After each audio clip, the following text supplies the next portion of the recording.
Exam ఎలా రాశారు? రెట్ ఎగ్జామ్ టీచర్ ఎలిజిబిలిటీ టెస్ట్ ఎలా రాశారు? ఐ థింక్ బాగా రాశారు అనుకుంటున్నాను. ఈసారైనా అందరూ మ్యాక్సిమం పాస్ అవ్వాలని మనస్ఫూర్తిగా కోరుకుంటున్నాను. ఎందుకంటే పాస్ కాని వాళ్ళు ఎన్నిసార్లు రాసి అంటే విసిగి ఏదో అంటారు కదా, అలా ఉంటుంది అన్నమాట సిచ్యువేషను.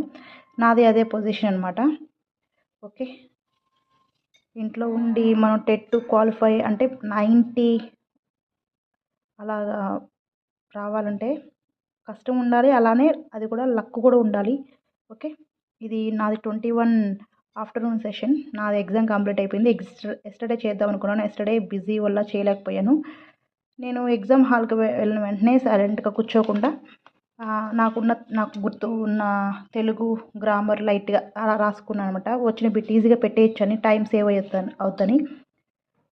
సో ఇదండి, వాళ్ళు ఇచ్చారు రఫ్ పేపర్ ఇచ్చారు, కానీ అది వచ్చేసి తీసుకున్నారు. ఇది కూడా అడిగారు, బట్ ఇది హాల్ టికెట్ అని చెప్పేసి మర్చిపోయి రాసేసానని చెప్పి ఏదో అలా చెప్పలేదు. ఇది హాల్ టికెట్ అని చెప్పాను, వాళ్ళు గమ్మున వెళ్ళిపోయారనమాట.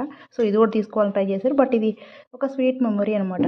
నేను టెట్ ఎగ్జామ్ రాసినప్పుడు ఇది ఇలా రాసుకున్నాను దాని మీద అని చెప్పి ఒక మెమొరీ అనమాట. Okay, nice. Okay, bye.